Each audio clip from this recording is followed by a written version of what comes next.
2 linggo sa karaniwang panahon. Ang ating punong tagapagdiwang ay ang ating kura paroko na si Reverend Father Benny Tuason.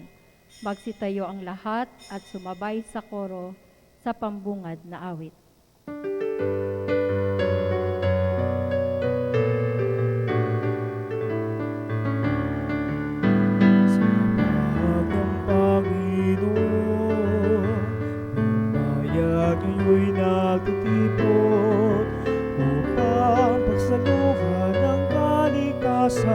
Handog ng Diyos sa tinan sa panahon tigang lupa, sa panahon ng ani sagana, sa panahon ng digmaan at kaguluhan, sa panahon ng kapayapaan, sa hapag ng Panginoon, ang bayan ngayon'y nagtitipon sa luha ng kaligtasan, handog ng Diyos sa tanan.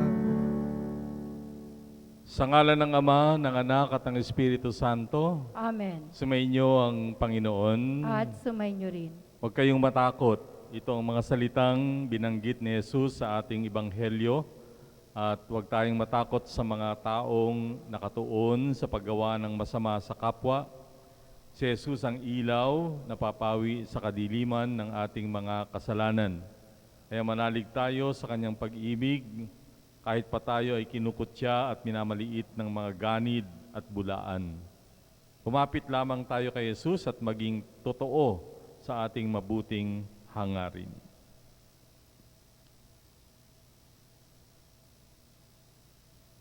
Panginoon, kami nagkasala sa iyo. Panginoon, kaawaan mo kami. Kaya naman, Panginoon, ipakita mo ang pag-ibig mong wagas. Kami ay lingapin at sa kahirapan ay iyong iligtas. Kaawaan tayo ng makapangyarihang Diyos, patawarin sa ating mga kasalanan at patnubayan sa buhay na walang hanggan. Amen. Panginoon, kaawaan mo kami. Panginoon, kaawaan mo kami. Kristo, kaawaan mo kami. Kristo, kaawaan mo kami. Panginoon, kaawaan mo kami. Panginoon, kaawaan mo kami. Papuri sa Diyos sa kaitaasan at sa lupa ay kapayapaan sa mga taong kinalulugdan niya. Pinupuri ka namin, dinarangal ka namin, sinasamba ka namin, ipinagbubunyi ka namin, pinasasalamatan ka namin dahil sa dakila mong angking kapurihan. Panginoong Diyos, Hari ng langit, Diyos amang makapangyarihan sa lahat. Panginoong Jesucristo, bugtong na anak, Panginoong Diyos, Kordero ng Diyos, anak ng Ama. Ikaw na nag-aalis ng mga kasalanan ng sanlibutan, maawa ka sa amin. Ikaw na nag-aalis ng mga kasalanan ng sanlibutan, tanggapin mo ang aming kahilingan. Ikaw na naluluklok sa kanan ng Ama, maawa ka sa amin, sapagkat ikaw lamang ang banal, ikaw lamang ang Panginoon, ikaw lamang, O Jesucristo, ang kataas-taasan, kasama ng Espiritu Santo, sa kadakilaan ng Diyos Ama. Amen. Ama naming makapangyarihan, kami nawa ay magkaroon ng pitagan at pagmamahal para aming magawang sambahin ang ngalan mo, sapagkat sa mga pinatatatag sa iyong pag-ibig, ikaw ay walang pinababayaang masadlak sa ligalig. Hinihiling namin ito sa pamamagitan ni Jesucristo, kasama ng Espiritu Santo, magpasawalang hanggan. Amen.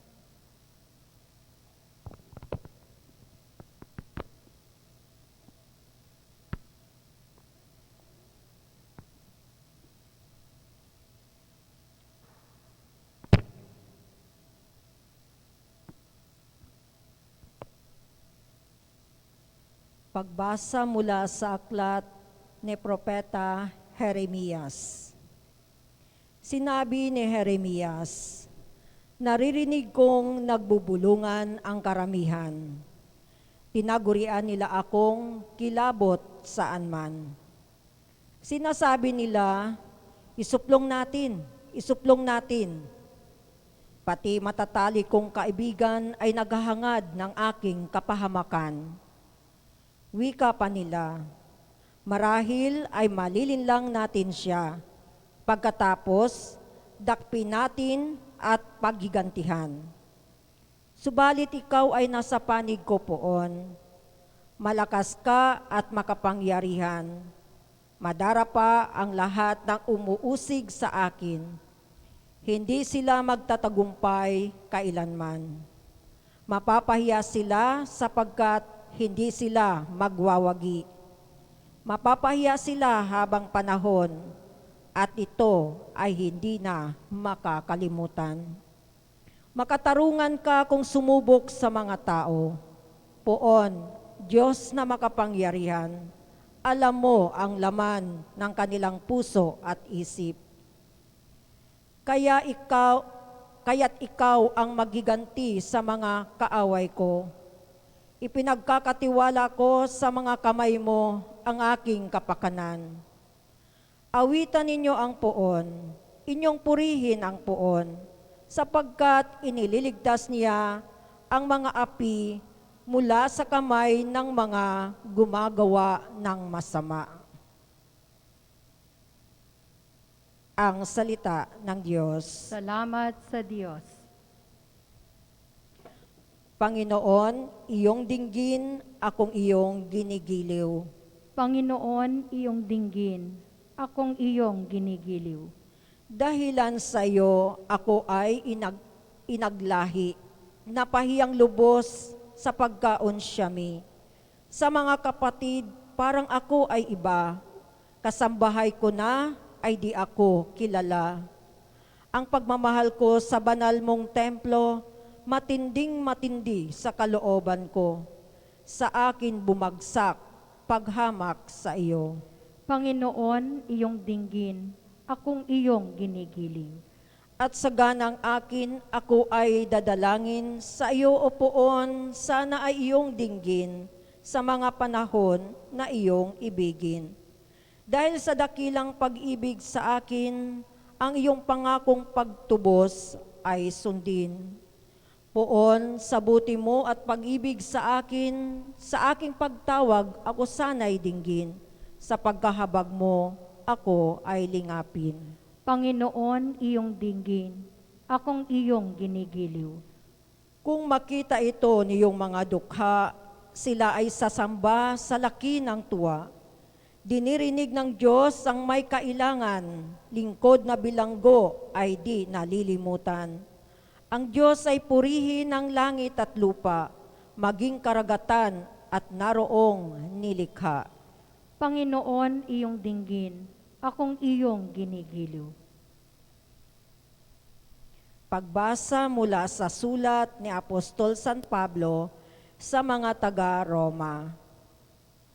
Mga kapatid, ang kasalanan ay pumasok sa sanlibutan sa pamamagitan ng isang tao at ang kamatayan sa pamamagitan ng kasalanan niya.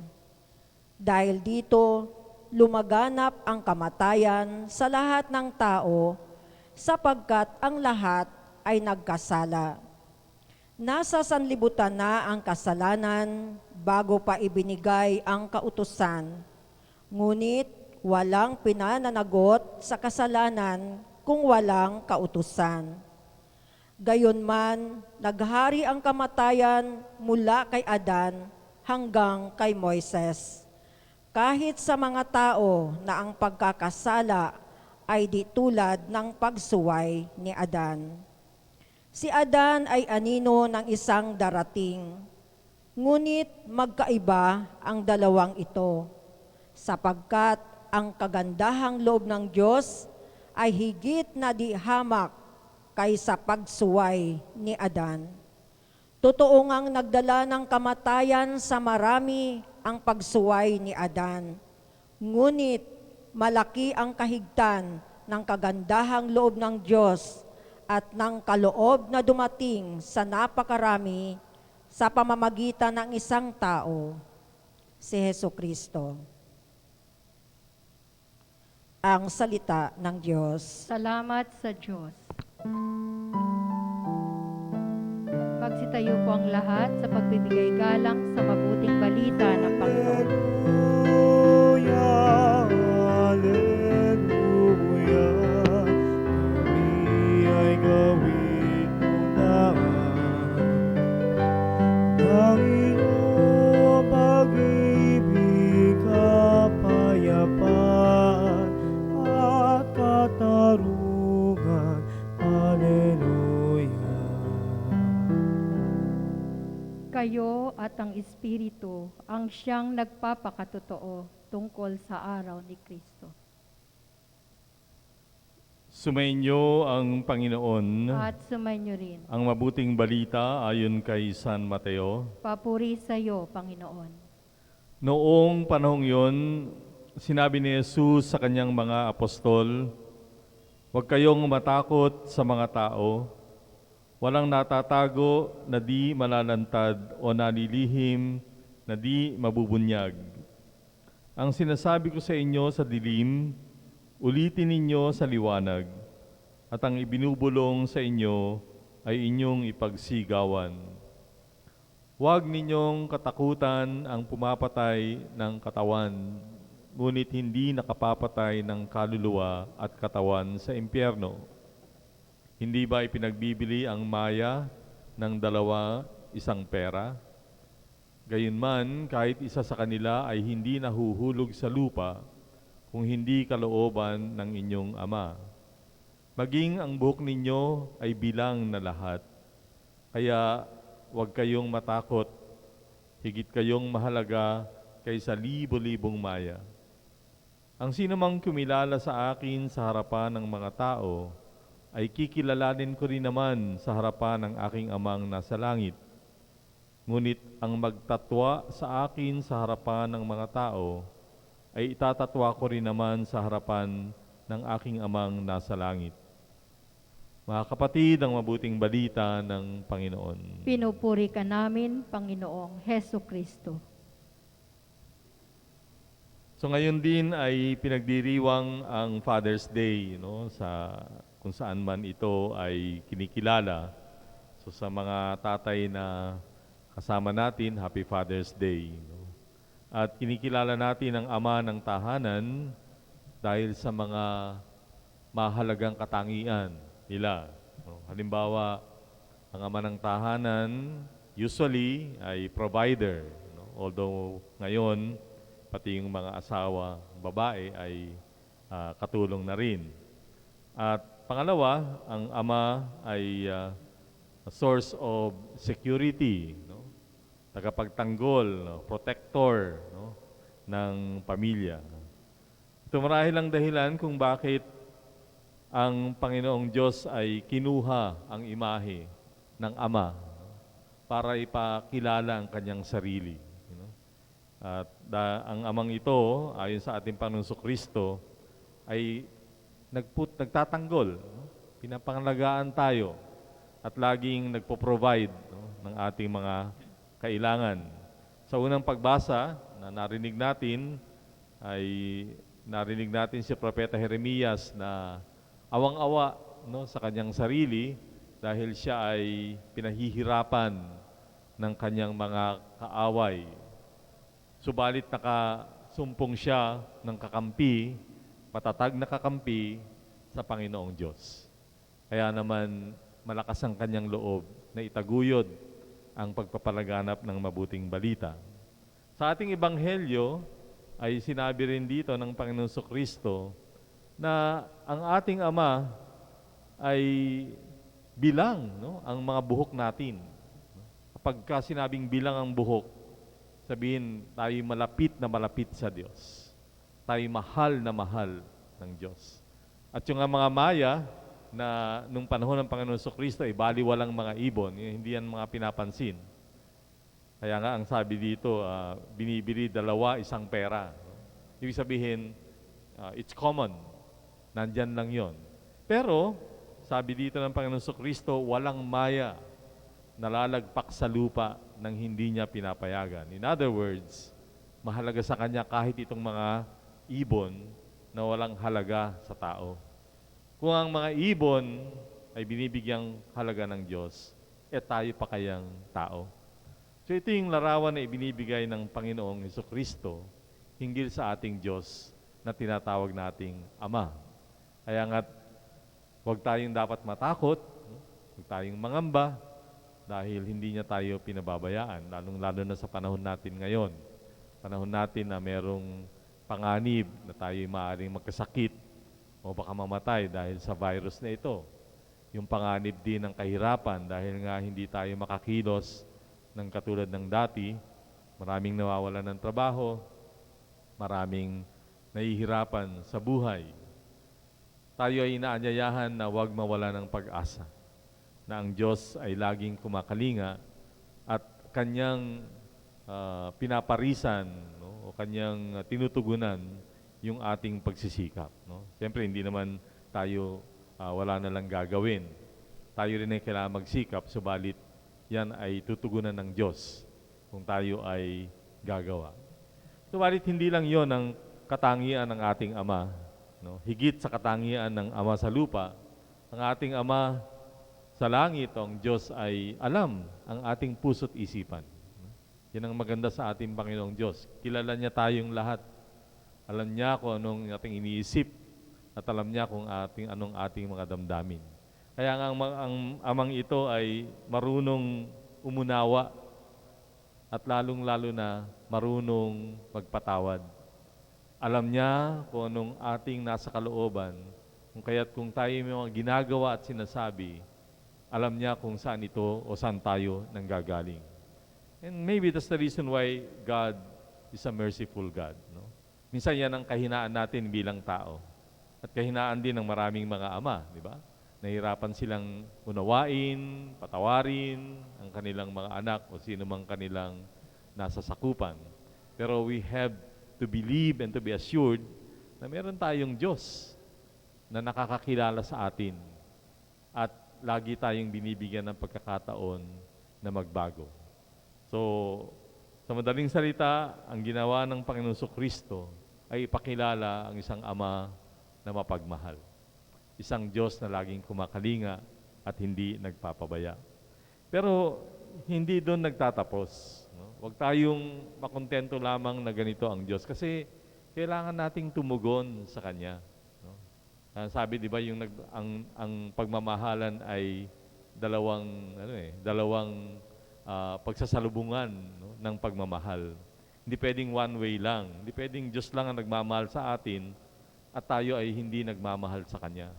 At yun ang hamon sa atin, na tayo ay magmahal din sa Diyos. No, we have to love Him the way we are expected to love by the Lord. And how can we do that? No, kilalanin natin ang Panginoon. Maniwala tayo sa Kanya. At tayo ay laging umasa at nananampalataya na Siya ay hindi nagpapabaya. We're so used to just being loved. Yun ang problema. No? So natin, tayo lang ang minamahal. And then, pag hindi na tayo minamahal, sumasama na ang loob. And even with God, ganun din yung ating ginagawa, di ba? Kapag hindi niya sinagot yung ating mga dasal, no? Kapag hindi niya tayo binigyan ng mga bagay na gusto natin, sumasama ang loob natin. No? But, do we ever question ourselves, ano yung pagkukulang natin sa halip na pagkukulang ng Diyos? Kasi, kung tutuusin, walang pagkukulang ang Diyos kahit kailan. Always, tayo yung may pagkukulang. Tayo yung hindi nagmamahal. Tayo yung hindi nananampalataya. Tayo yung nangiiwan, in fact. There are times when we accuse the Lord of leaving us, of not being present to us. Pero kung ating iisipin, tayo ang nangiwan at tayo ang lumimot. Tayo ang hindi naging tapat. So siguro yun ang mas mahalagang pagnilayan natin. With regards to God's love and protection for us, there's no question about that. There's no doubt about it. I think we have to question our own love for God, our own care for Him, no? Our relationship with Him. So sana yun ang ating maging bunga, no, ng ating pagdarasal. Mahalaga tayo sa Diyos. Mahalaga ba ang Diyos sa atin?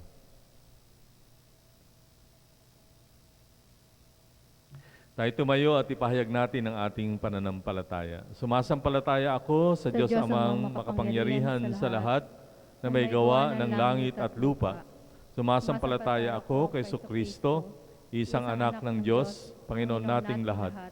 Nagkatawang tao siya lalang ng Espiritu Santo. Pinanganak ni Santa Mariang Birhen. Pinagpakasakit ni Ponce Pilato. Ipinako sa krus, namatay, inilibing. Nanaog sa kanaroonan ng mga yumao, nang may ikatlong araw na buhay na maguli.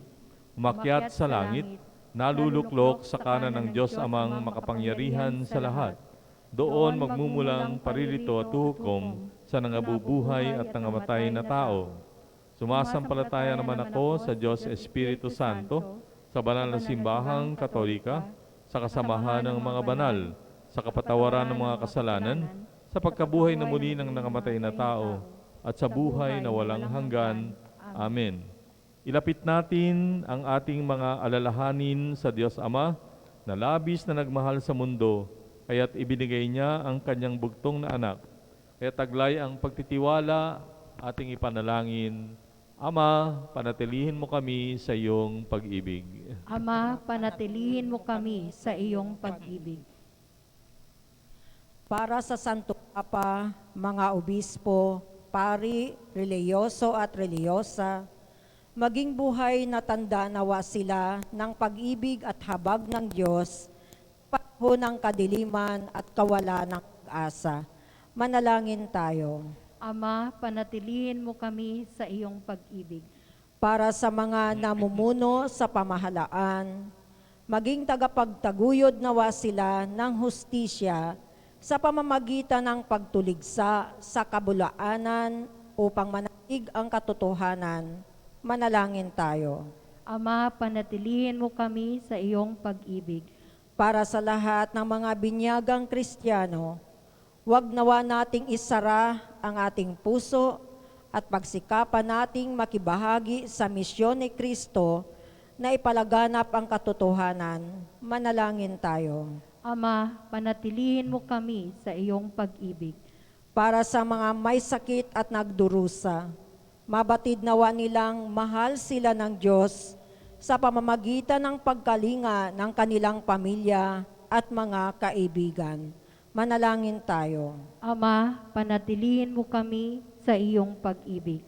Para sa mga yumao, masumpungan nawa nila ang kapayapaang walang hanggan, kapiling ang Diyos. Manalangin tayo. Ama, panatilihin mo kami sa iyong pag-ibig. Sa katahimikan ng ating puso, ating idalangin sa Diyos ang ating mga pansariling kahilingan.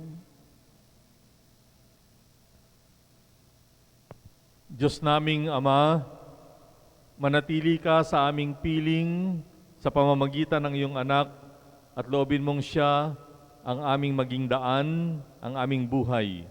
Hinihiling namin ito sa pamamagitan ni Jesucristong aming Panginoon. Amen.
Manalangin kayo, mga kapatid, upang itong ating paghahain ay kalugdan ng Diyos Amang makapangyarihan. Tanggapin nawa ng Panginoon itong paghahain sa iyong mga kamay, sa kapurihan niya at karangalan, sa ating kapakinabangan at sa buong sambayanan niyang banal. Ama naming lumikha, tanggapin mo ang aming paghahain ng papuri sa iyong kabutihan sa amin, at sa dulot nawa nitong kadalisayan, kami nawa ay makapag-alay ng iyong kinalulugdan sa pamamagitan ni Jesucristo kasama ng Espiritu Santo magpasawalang hanggan. Amen. Sumainyo ang Panginoon. At sumainyo Taas sa rin. Diyos ang inyong puso at diwa. Itinaas na namin sa Pasalamatan Panginoon. natin ang Panginoong ating Diyos. Marapat na siya ay pasalamatan. Ama naming makapangyarihan, tunay ngang marapat na ikaw ay aming pasalamatan sa pamamagitan ni Jesucristo na aming Panginoon. Lubhang nabagbag ang kanyang loob sa pagkakamali ng tao sa sansinukob, kaya't minabuti niyang siya ay ipinanganak ng birheng bukod mong pinagpala sa babaeng lahat. Sa labi ng imbing kamatayan, kami ay inagaw ng namatay mong anak. Sa pagkabuhay niya, kami ay kanyang binuhay, upang kaugnayan namin sa iyo ay huwag magwakas. Kaya kaisa ng mga anghel na nagsisiawit ng papuri sa iyo ng walang humpay sa kalangitan, kami nagbubunyi sa iyong kadakilaan.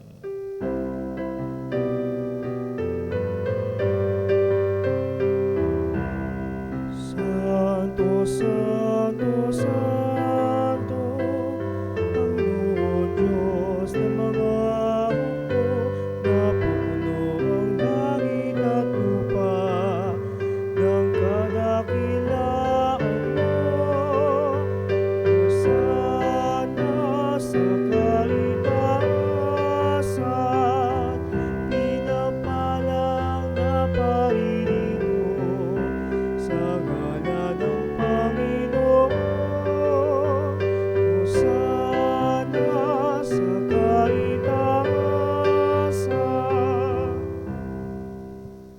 Ama naming banal, ikaw ang bukal ng tanang kabanalan, kaya't sa pamamagitan ng iyong Espiritu, gawin mong banal ang mga kaloob na ito upang para sa amin ay maging katawan at dugo ng aming Panginoong Hesukristo. Bago niya pinagtiisang kusang loob na maging handog, hinawakan niya ang tinapay, pinasalamatan kanya, pinaghati-hati niya iyon, niabot sa kanyang mga alagad at sinabi, "Tanggapin ninyong lahat ito at kanin, itong aking katawan na ihahandog para sa inyo."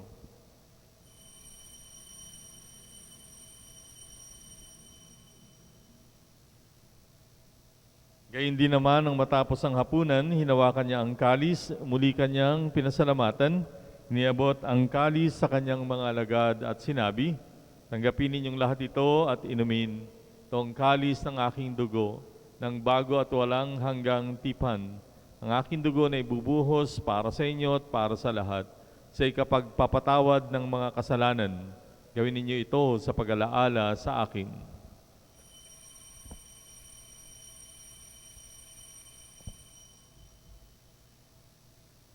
Ipagbunyi natin ang misteryo ng pananampalataya. Si Kristo'y namatay, si Kristo'y nabuhay, si Kristo'y babalik sa wakas ng panahon.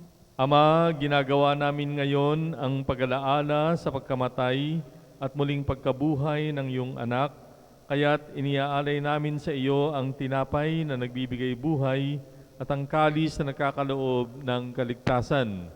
Kami nagpapasalamat dahil kami ay iyong minarapat na tumayo sa harap mo para maglingkod sa iyo. Isinasamo namin kaming magsasalo-salo sa katawan at dugo ni Kristo ay mabuklod sa pagkakaisa sa pamamagitan ng Espiritu Santo. Amalingapin mo ang iyong simbahang laganap sa buong daigdig, puspusin mo kami sa pag-ibig, kaysa ni Francisco na aming Papa, ni Broderick na aming tagapangasiwa at ng Tanang Kaparian. Alalahanin mo rin ng mga kapatid naming nahimlay na may pag-asa na sila ay muling mabubuhay, gayon din ang lahat ng mga pumanaw. Kaawaan mo sila at patuloyin sa iyong kaliwanagan. Kaawaan mo at pagindapatin kaming lahat na makasalo sa iyong buhay na walang wakas. Kaysa ng mahal na Birheng Maria na Ina ng Diyos, ni San Jose na kanyang esposo, kaysa ng mga apostol at ang lahat ng mga banal na namuhay dito sa daigdig ng kalugod-lugod sa iyo. May pagdiwang nawa namin ang pagpupuri sa ikararangal mo sa pamamagitan ng iyong anak na aming Panginoong Hesukristo. Sa pamamagitan ni Kristo, kasama niya at sa Kanya ang lahat ng parangal at papuri sa iyo, Diyos amang makapangyarihan, kasama ng Espiritu Santo, magpasawalang hanggan.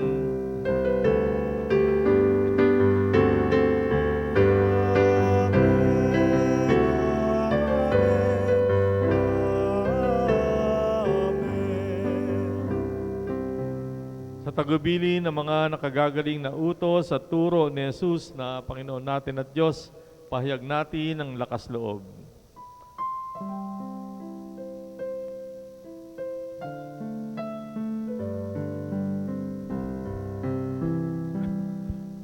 Ama namin, sumasalangit ka, sambahin ang ngalan mo,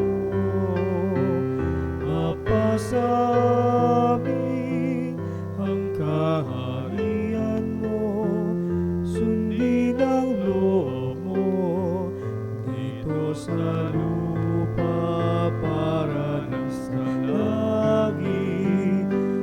Bigyan mo kami ngayon ng aming kakanin sa araw-araw, at patawarin mo kami sa aming mga kasalanan, pagpapatawad namin sa nagkakasala sa amin, at huwag mo kami ipahintulot sa suso, at iadyaw kami sa lahat ng masama.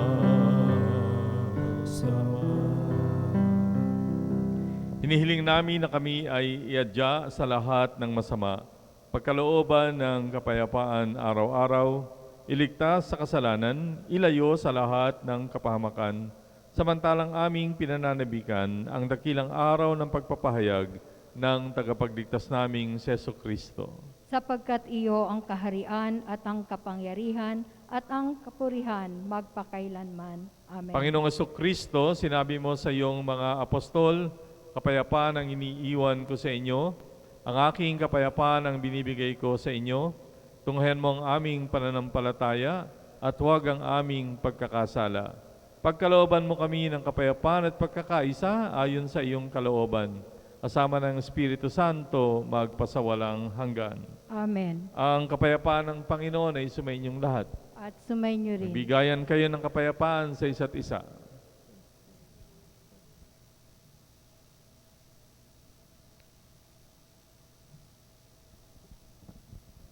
Kordero ng Diyos na nag-aalis ng mga kasalanan ng sanlibutan, maawa ka sa amin.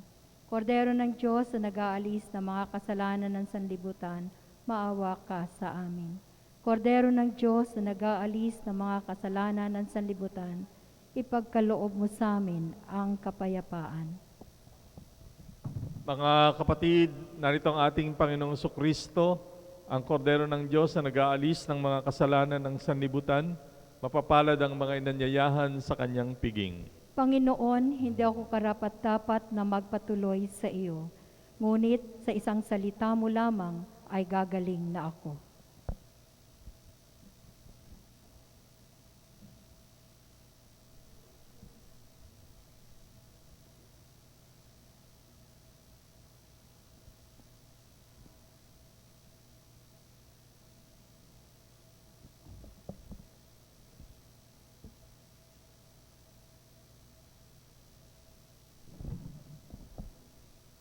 Komunyon Espiritual. Aking Jesus, nananalig akong ikaw ay nananahan sa pinakabanal na sakramento. Mahal kita ng higit sa lahat ng bagay at nais kong tanggapin ka sa aking kaluluwa. Subalit sa sandaling ito, ikaw ay hindi ko matatanggap sa banal na komunyon. Naway tanggapin kita ng espiritual sa aking pagnanais na ito at pumasok sa aking puso. Niyayakap kita na parang naririto ka sa akin at ipinagkakaisa ko ang sarili sa iyo. Huwag hayaang mawalay ako sa iyo. Amen.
Manalangin tayo. Ama naming mapagmahal, kaming nakinabang sa katawan at dugo ng iyong anak ay sumasamo sa iyong habag upang ang aming taimtim na ginanap ay maging pagtanggap namin sa tiyak mong pagliligtas sa pamamagitan ni Jesucristo kasama ng Espiritu Santo magpasawalang hanggan. Amen. Magsilhod po ang lahat at ating dasalin ang Oratio Imperata laban sa COVID-19. Makapangyarihan at mapagmahal na Ama, nagsusumamo kami sa iyo upang hilingin ang iyong patnubay laban sa COVID-19 na nagpapahirap sa marami at kumitil na ng mga buhay. Gabayan mo ang mga dulubhasang naatasan na tumuklas ng mga lunas at paraan upang ihinto ang paglaganap nito. Patnubayan mo ang mga lumilingap sa may sakit upang ang kanilang pagkalinga ay malakipan ng husay at malasakit. Itinataas namin ang mga nagdurusa, makamtan nawa nila ang mabuting kalusugan. Lingapin mo rin ang mga kumakalinga sa kanila. Pagkamitin mo ng kapayapaang walang hanggan ang mga pumanaw na. Pagkalooban mo kami ng biyaya na magtulong-tulong, tungo sa ikabubuti ng lahat. Pukawin sa amin ang pagmamalasakit sa mga nangangailangan. Nagsusumamo kami sa iyo, ihinto na ang paglaganap ng virus at ipag-agya kami sa lahat ng mga takot. Hinihiling namin ito sa pamamagitan ni Jesucristo na nabubuhay at nagahari kasama mo at ng Espiritu Santo, Amen. iisang Diyos, magpasawalang hanggan. Amen. Dumudulog kami sa iyong patnubay, mahal na Ina ng Diyos. Pakinggan mo ang aming mga kahilingan sa aming pangangailangan at ipag-adya mo kami sa lahat ng kasamaan. Maluwalhati at pinagpalang Birhen. Amen. Maria, mapag-ampon ng mga Kristiyano, Ipanalangin mo kami. mahal na Birhen, mapagpagaling sa may sakit. Ipanalangin mo kami. San Rafael Arcangel, Ipanalangin mo kami. San Roque, Ipanalangin mo kami. San Lorenzo Ruiz, Ipanalangin mo kami. San Pedro Calunsod, Ipanalangin mo kami. San Antonio ng Padua. Ipanalangin mo kami. Magsitayo po ang lahat. Sumainyo ang Panginoon. At sumainyo rin. Pagpalain kayo ng makapangyarihang Diyos Ama, Anak, at Espiritu Santo. Amen. Tapos ang ating pagdiriwang, humayo kayo sa kapayapaan ni Kristo. Salamat sa Diyos.